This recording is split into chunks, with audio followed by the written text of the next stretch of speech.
Sanmarani, my name is Bongani Wilbert Mia.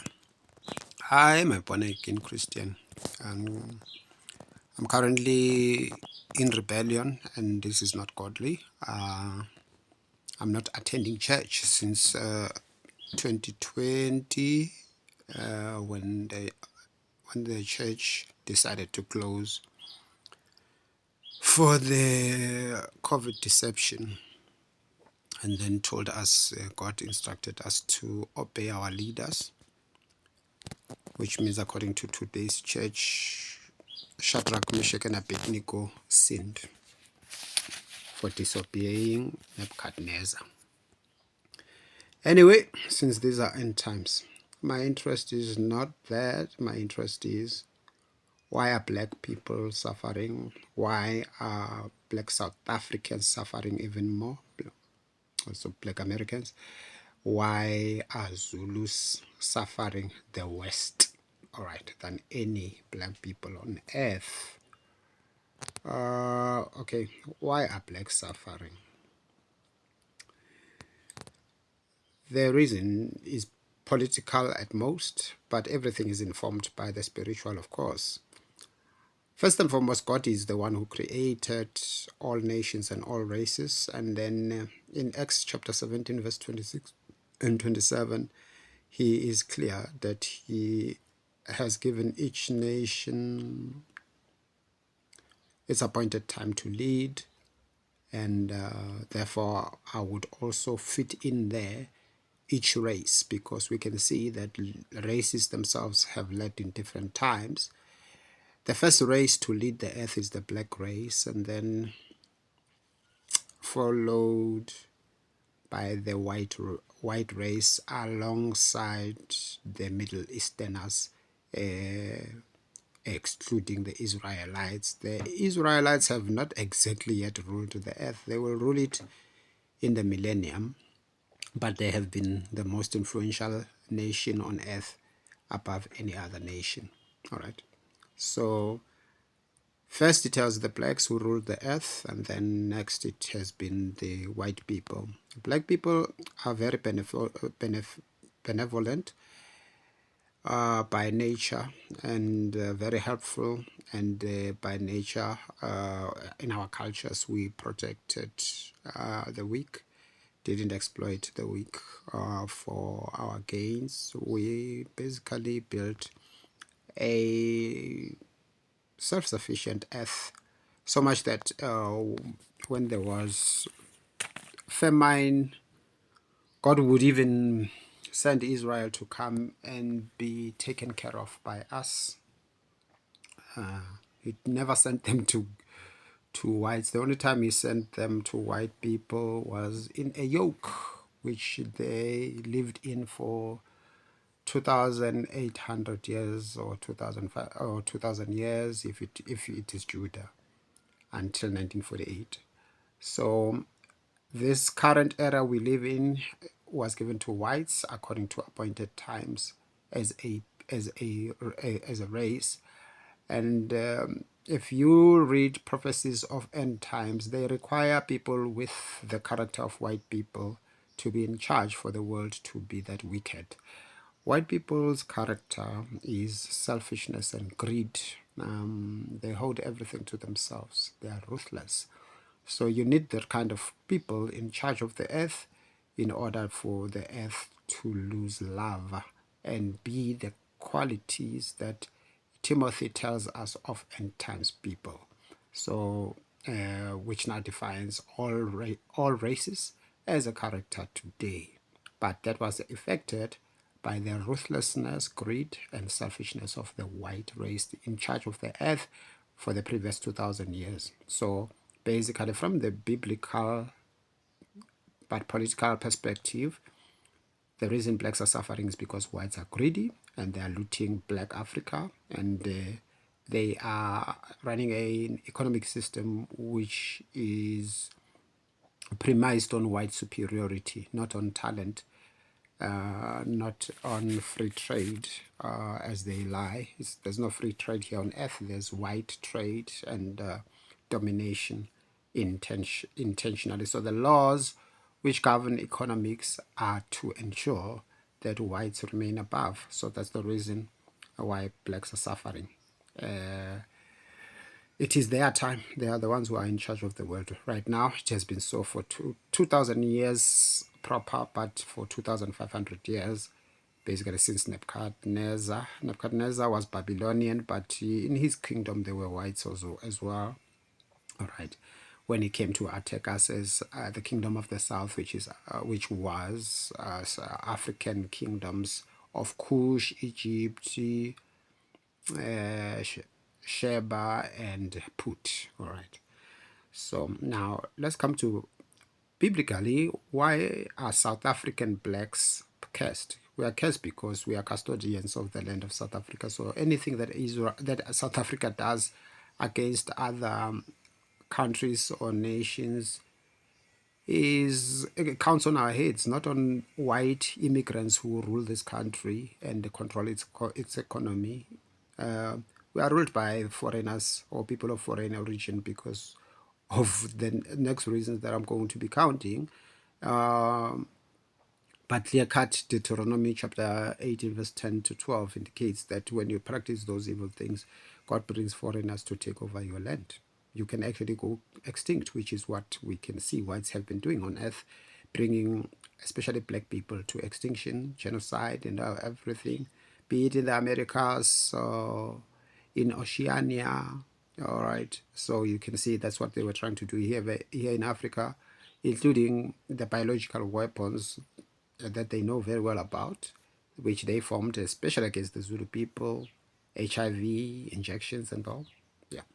So now God allows such wicked people to come into your land and take over your land if you commit Deuteronomy chapter 18 sins, all right? But all in all, yes, all South African black nations are committing those sins.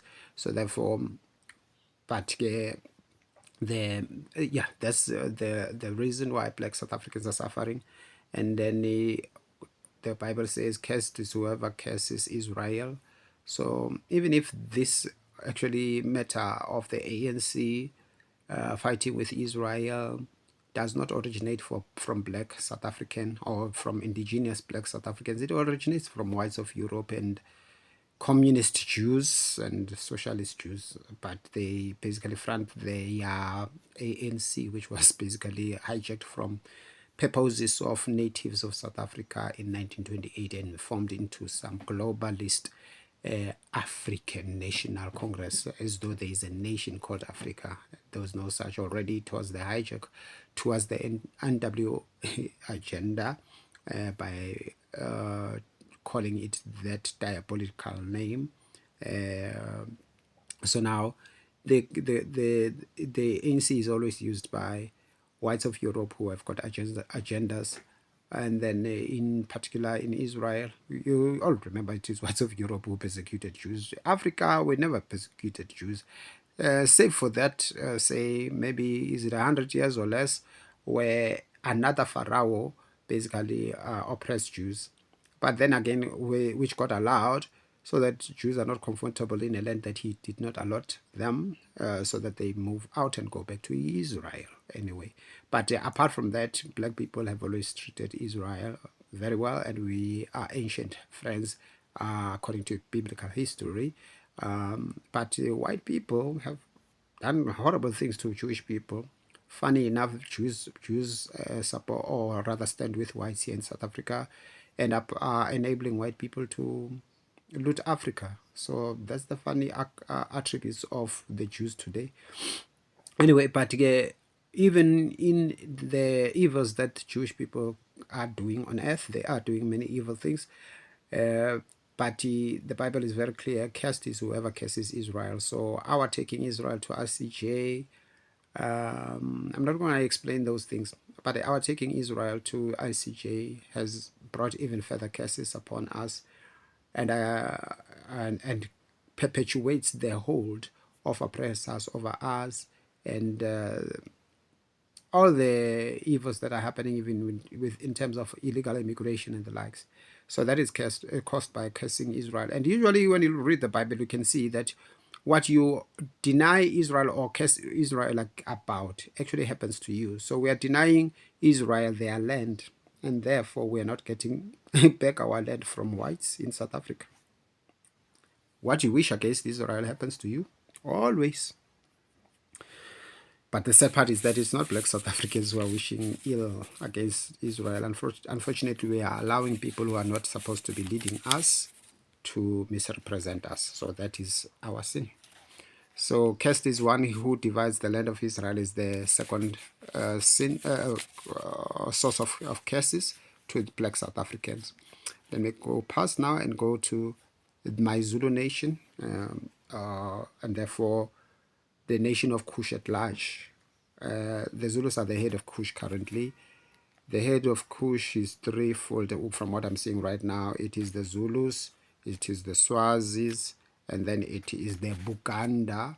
They are the only ones, I think, who have formidable monarchies. All right, so there's these three heads of Cush currently, but of the three, the Zulus are the most senior. Now, Xhosas don't have kingdoms really. They don't have monarchy. And I think they know in their history why they got disqualified. So the Zulus and Cush. Deuteronomy chapter 18 verse 10 to 12 explains why Zulus are poor. The main sin is ukuhamba izangoma neinyanga nokukhuluma nabantu abafileyo. So if you're doing those sins, God is very clear that he curses you and you lose your land to foreigners. He said so. So that's the reason we are still oppressed by white foreigners, Indian foreigners, and now it has added black foreigners. All right. And then Deuteronomy 28 goes further and even indicates until you borrow money from an alien living amongst you, which is what is happening. I saw everybody saw this verse, but even if when you have seen these verses, you still continue doing those things anyway. So, and then there's other deeper, not deeper, but there are other verses that we ignore. When you help evil people, I learned this personally. That is why I'm staying like this. I'm an engineer, guys. Look at my abode. It's a storeroom at home, so I try and rearrange it to be livable. All right, so I helped a lot of wicked people without knowing that there are limits biblically as to whom you can help. You cannot help people who are cursed by God or judged to suffer by God. If you help a person whom God has judged to suffer, you are opposing God. All right, so you don't help a person judged to suffer. Oh, do I know? It's not God's problem. Ignorance here too. We're supposed to be led by the Holy Spirit, so we're supposed to know. So our churches have taught us lies, basically, or rather half-truths, where basically it's as if you can help any stranger who comes to your house. No. First of all, people are not even supposed to come to your yard without telling you by the gate as to why they are here. All right. So our culture nje yesintu was very correct ukuthi umuntu wayebikezela eseza before ayongena emasangweni akwakho oh miya njani ezisho aze ngakho before they can be allowed in. Today is as if you are entitled to just enter ijalit lomuntu. No, you're not. You're not. All right, so yile de engenisa abathakathi emagcekeni we are not supposed to be in our properties. So in South Africa, we helped people who are judged by God, and I will go straight to the point. We helped Zimbabweans. Zimbabweans were judged by God to suffer because of their sins. Zimbabweans are similar to the English. They're very selfish, and they are pathological liars. And then what is also worst about Zimbabweans beyond that is that they play church. So these false churches that are now abandoned in South Africa, they came with Zimbabweans and Nigerians, the likes, you see. All right, so they have guts to play church. So God judged them, and they know they are judged by God. So when we helped them, they exchanged their curses for our blessings, so that they took our jobs, our businesses, and everything as aided by white people, which is enabled by the curses of Deuteronomy 18 verse 10 to 12, because of the sorcery practices that we call culture. So therefore, kunji namhlanje siyahlupheka. Black South Africans are sitting at 64% poverty rate. I'm sure Zulus are at 70%. All right. And then there's Isaiah 19. And there's many areas which explain why we are poor.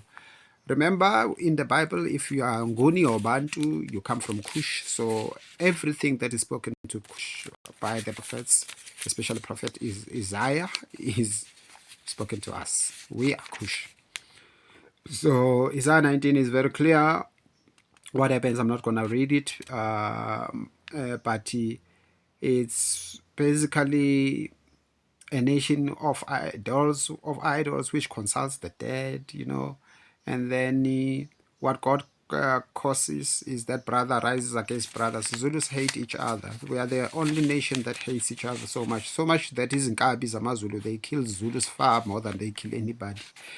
Zulu brothers don't help each other, and then in any community like here in Soweto, where when you know which it is your Zulu brother who's going to backstab you to people who hate the Zulu people, just like you can see also, it is the Zulu ANC of Ramaphosa and the Zulu IFP which ran to the DA against their Zulu brothers of the MKP.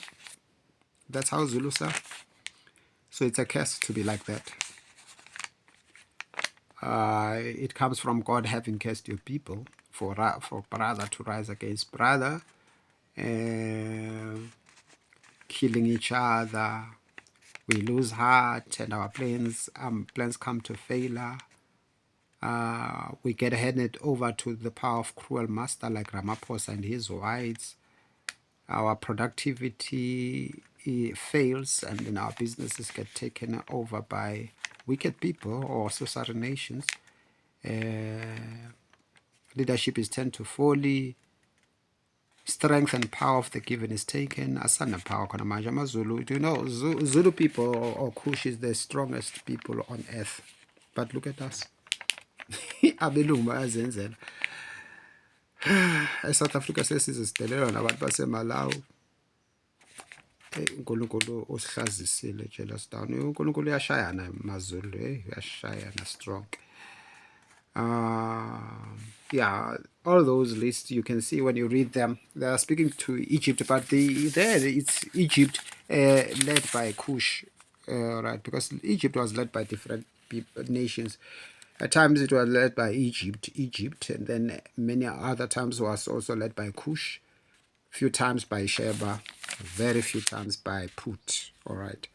So, and then in Jeremiah chapter 26, verse 15, is Inkabi. They are the other major source of curse. Listen, Ogba Inkabi is not necessarily a sin if you are using it to do justice on earth. And justice also does include killing certain people so that they are removed from being destroyers or murderers of other people. So killing is not evil. Depends on what you are killing a person for.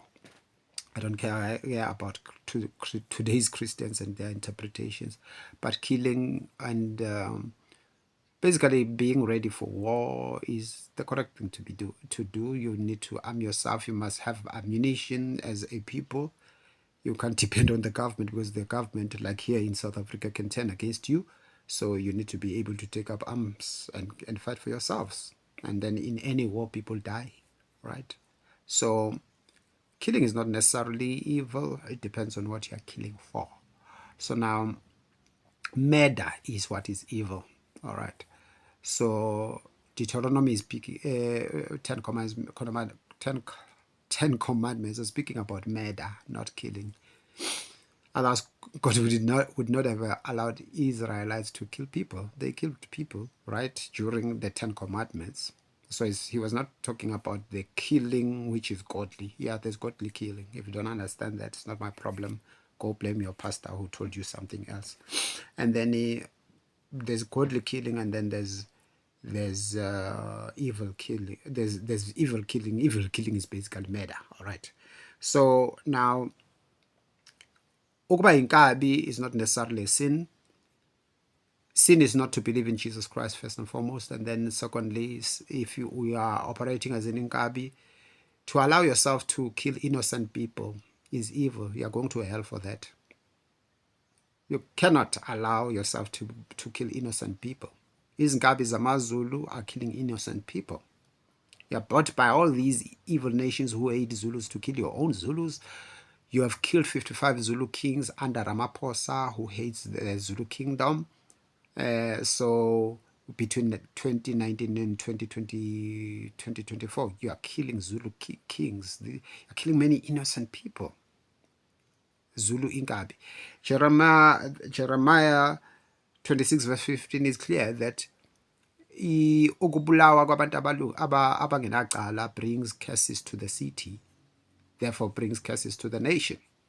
That's the reason. So this is the longer version of the message. I'm going to make it quicker after here.